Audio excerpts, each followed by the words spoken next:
19 दिसंबर 2025 से लेकर 16 जनवरी 2026 तक बुध गोचर करने वाले हैं धनु राशि में। धनु राशि के स्वामी होते हैं गुरु और फिलहाल गुरु वक्री होकर के मिथुन राशि में गोचर कर रहे हैं, जिसके स्वामी होते हैं बुध। यानी इस समय अंतराल में बुध और गुरु के बीच परिवर्तन योग बना हुआ होगा। धनु राशि अग्नि तत्व की राशि होती है और धनु राशि में बुध के साथ सूर्य, मंगल और शुक्र तीनों मौजूद हैं। इसके अलावा केतु ने धनु राशि पर अपनी 5वीं दृष्टि बनाई हुई है और शनि देव ने अपनी 10वीं दृष्टि बनाई हुई है। और ध्यान रखने वाली बात यह है कि इस पूरे गोचर के दौरान बुध अस्त होंगे। बुध हमारी बुद्धि के और वाणी के कारक होते हैं। अब अस्त होकर के वो अग्नि तत्व की राशि में बैठे हुए हैं, तो इस समय में कई लोगों की जुबान कैंची की तरह चलेगी। यानी कई लोग एकदम स्ट्रेट फॉरवर्ड बात करेंगे, ब्लंट होकर के बात करेंगे, जो मन में आएगा वो बोल देंगे। अब धनु राशि काल पुरुष कुंडली के नैसर्गिक 9वें भाव की कारक होती है, जहां से धर्म को देखा जाता है। यानी इस समय में कई लोग धर्म के ऊपर अपनी टिप्पणियां देंगे, ओपिनियंस देंगे और इसके कारण बहसबाजी, मिसअंडरस्टैंडिंग, मिसकम्युनिकेशन बहुत ज्यादा बढ़ेगा। यानी कई लोग इस समय में फैक्ट्स, तथ्य के आधार पर, लॉजिक के आधार पर डिबेट नहीं करेंगे। वो ये समझेंगे कि आप उनके बिलीफ सिस्टम को चैलेंज कर रहे हैं, तो उनकी मान्यताओं को डिफेंड करने के लिए वो बहसबाजी करेंगे। बुध के डिस्पोजिटर यानी बुध जिस राशि में बैठे हुए हैं उसके स्वामी है गुरु, जो कि वक्री हैं और उन पर राहु की दृष्टि बनी हुई है। अब गुरु जो है वो एक्सपीरियंस्ड लोगों को दर्शाते हैं, लेकिन बुध के अस्त हो जाने से और राहु के प्रभाव के कारण एक्सपीरियंस्ड लोगों की वाणी भी फिसलेगी। या तो कुछ ऐसा होगा कि वो कहना कुछ और चाहते थे, लेकिन उनके मुंह से शब्द कुछ और ही निकल गए, या फिर वो जो कह रहे हैं उसे पूरी तरीके से ट्विस्ट करके, तोड़ मरोड़ के हमारे सामने पेश किया जाएगा। और इसके कारण सोशल मीडिया पर और सोशल मीडिया के द्वारा और ज्यादा बवाल होगा। इस समय में पॉलिटिकल मिसअंडरस्टैंडिंग्स बढ़ सकती हैं, ट्रेड बिजनेसेस में समस्या आ सकती है।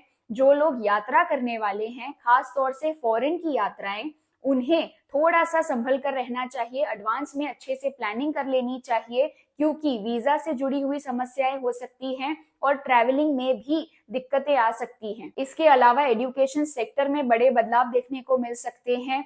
और अगर आप इस समय में कोई भी डॉक्यूमेंट साइन करने वाले हैं तो उसे अच्छे से पढ़कर, सोचने समझने के बाद ही साइन कीजिएगा। हो सके तो टाल दीजिएगा। आप इस गोचर के बाद जो भी निर्णय लेना चाहें वो ले सकते हैं, लेकिन अगर आप अभी जो भी निर्णय ले रहे हैं उसमें अगर आप 100% श्योर हैं, अगर आप सेटिस्फाइड हैं, तभी आगे बढ़ें, वरना रुक जाइएगा। किसी भी तरीके के शॉर्टकट्स लेने से बचें, अपने आप को लीगली प्रोटेक्टेड रखें।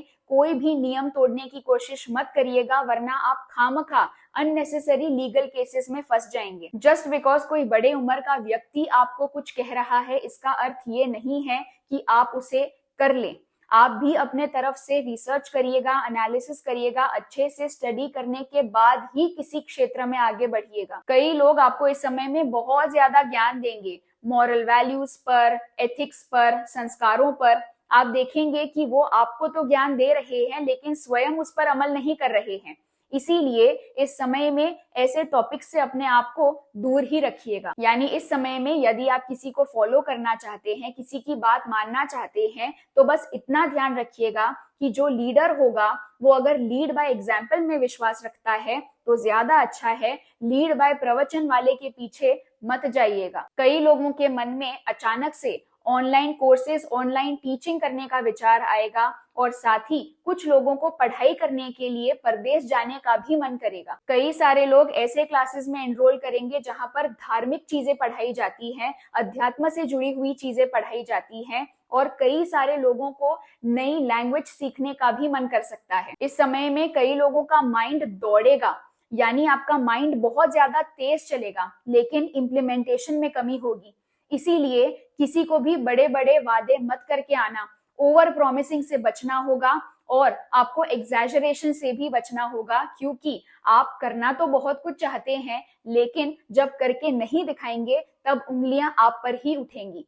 इसीलिए ओवर कमिट नहीं करना है। इन शॉर्ट, रियलिटी के साथ इस समय में जुड़े रहना है। उम्मीद करती हूँ इस वीडियो द्वारा आपको अच्छी खासी जानकारी प्राप्त हुई होगी। मिलती हूँ आपसे अगले वीडियो में, तब तक अपना ख्याल रखिए और मुस्कुराते रहिए। बड़ों को आदर, छोटों को प्यार। वीडियो देखने के लिए बहुत बहुत आभार।